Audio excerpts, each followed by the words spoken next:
Hello. There are reports in The Spectator today that former Home Secretary Grant Shapps has failed in his bid to be reselected as a candidate. Can you confirm if that's correct? And if so, are you kind of just unapologetically purging people from the party that used to have a place in it? Lucy, you wouldn't expect me to be commenting on anybody's application for candidates and to be speculating about rumours. What I will say right now is that the Conservative Party is a serious party. We don't treat our former MPs or our candidates like tittle-tattle for Westminster gossip. We treat people better than that. I'm not confirming any kind of thing that's in The Spectator. What I will say is that we're going to be announcing candidates shortly, and you will see that this is a very different party from the one that was removed from government in 2024. We have got a plan, and everyone is focused on delivering for the country. That is what I want people to see, that this is a new and different Conservative Party. Thank you. Chris Mason from the BBC. Thank you, Chris Mason, BBC News. Do you think your job has got harder or easier as a result of the change in Prime Minister? My job is my job. Let's wait and see what happens when Andy Burnham comes back to Parliament. I'm the leader of the opposition, and right now what I see is a Prime Minister who's running away from difficult questions. All of these announcements which he's made, he should have made in Parliament so we could talk about funding, so we could ask about the Defence Investment Plan. He doesn't want to answer those questions. He wants to answer questions about whether he's put milk in his tea. So like I said, I think, Andy Burnham is probably a fun guy to hang out with, but does he have ambitions for this country? I'm not sure. I think he still thinks he's the mayor of Manchester, and I'm going to do my job and remind him that he is now the Prime Minister of the UK. He needs to start acting like it. Jason Groves from the Mail. Oh, hi, thank you. Burnham's looking for cross-party support on this idea of a 10% levy on estates to pay for social care. Could you support that? And also, you mentioned AI a couple of times. What do you make of this AI leak that we found out about yesterday, and what would you do about it? So on the 10% tax, I've been very clear recently. My principle is that people who've worked hard and saved their money shouldn't have to pay for social care, while those people who chose not to save then get it paid for by the state. That is unfair. I don't want to see a situation where people are punished for doing the right thing when they were working hard and making sacrifices. Andy Burnham is floating ideas. This is not a clear plan. It's very hard to say whether you support anything he says. He's not explaining where the money will come from for the announcements that he's made today. For example, when I made a business rates announcement, which was broader, I explained where the money would come from. On the subject of AI, I think it is very worrying that this has happened. And this is why I want to see a government that is very focused on our national security, on our information security. One of the first things Andy Burnham did was close down the Science and Technology Department. That doesn't strike me as what you do if you're worried about what AI is about to deliver. I don't know what his plans are. He's put one guy in cabinet to look at AI. This is going to take much more than one person. I know from my time as Trade Secretary, from my conversations when I've had visits with GCHQ, from my security briefings, that this is becoming a clear and present danger for global security as well as our security. I'd like to hear our Prime Minister talk about that rather than about £2 bus fares. I think that's far more important. Genevieve Hall-Allen, Telegraph. Good morning. So do you therefore not support Andy Burnham's new policy of a business rate cut for pubs, clubs and music venues? Do you think that these places are the wrong places to prioritise with business rate cuts? And also, if I may, we obviously have a new energy secretary now. It's no longer Ed Miliband. Do you think that she will take an approach to oil and gas that you can better align with? Thank you. So, Genevieve, first of all, I'm really disappointed that you're asking me if those are the wrong places, because that means that you don't know what my business rates policy is. So I'm going to use this as an opportunity to remind everyone that our business rates policy will abolish business rates for most of the high street. So it would include all the places that Andy Burnham has talked about, but it would also have retail. It would also have restaurants. Hospitality is one of the areas that is hardest hit by Labour's jobs tax. Andy Burnham is not reversing that. What we're saying is we found the money and a better way to actually make life easier for them. So I'm happy that he is focusing on those businesses. He should focus on more. I'm worried that this is just a pie-in-the-sky announcement because he hasn't said where the money is going to come from.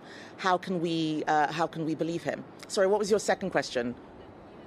Oh, yes, the new energy secretary is just as bad as the last energy secretary from what she said, possibly worse, because I think she wants net zero by 2030.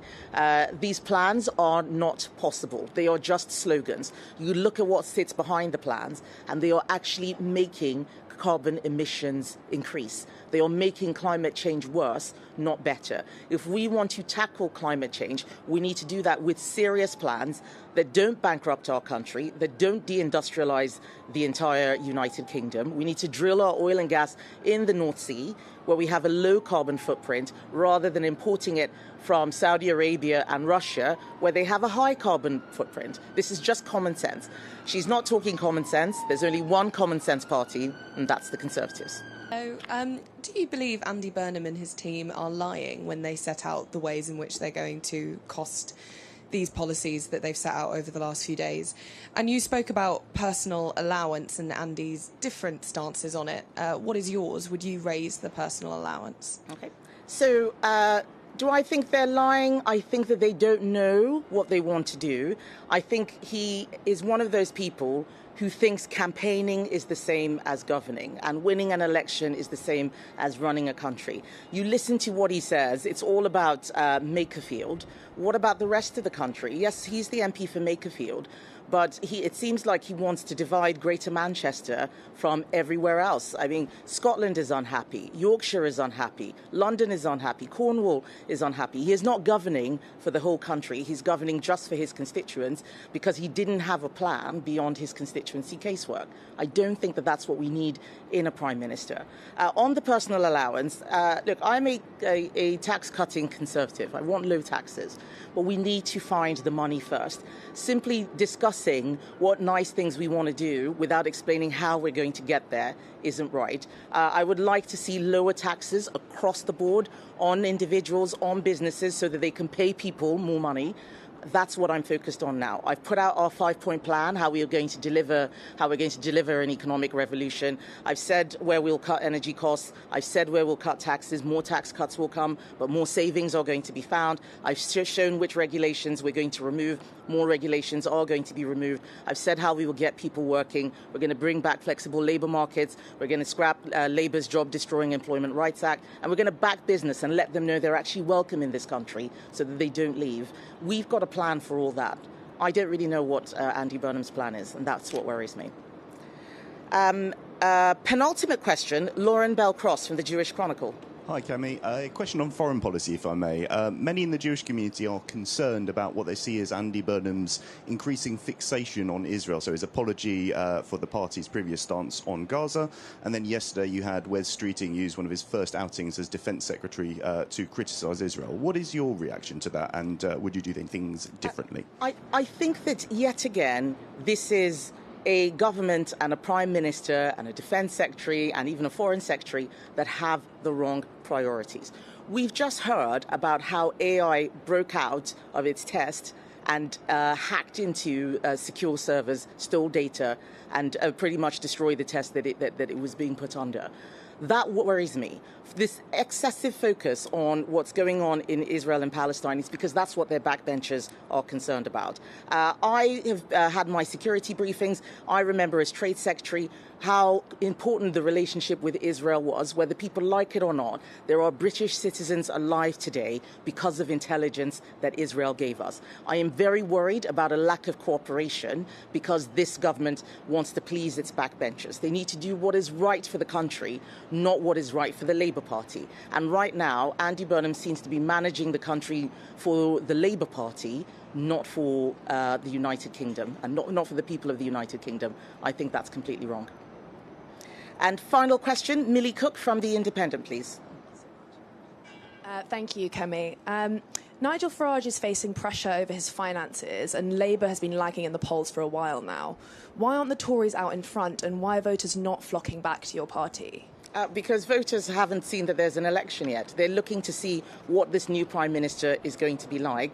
Nigel Farage is fighting a by-election to get the job which he had just a couple of weeks ago. I think he's showing that he is not serious. But voters flock in an election. I think looking at polls just give you a snapshot of what people may be thinking. They're not actually what happens in an election. And I always remind people of the 2017 election when I became an MP for the first time. We were 20 points ahead in that poll and we lost our majority. What's important is the plan you have for government. Running around chasing polls is what Andy Burnham is doing right now. I can tell that he has looked at what do the polls say and what do I need to do. That is not how you run a country. That's not going to be my way. I'm going to be taking long-term decisions, sometimes tough decisions. I will explain where the money is coming from. It'll all be common sense, and people will see that I've actually got a plan to get this country working and bring people together rather than divide them like other parties would do.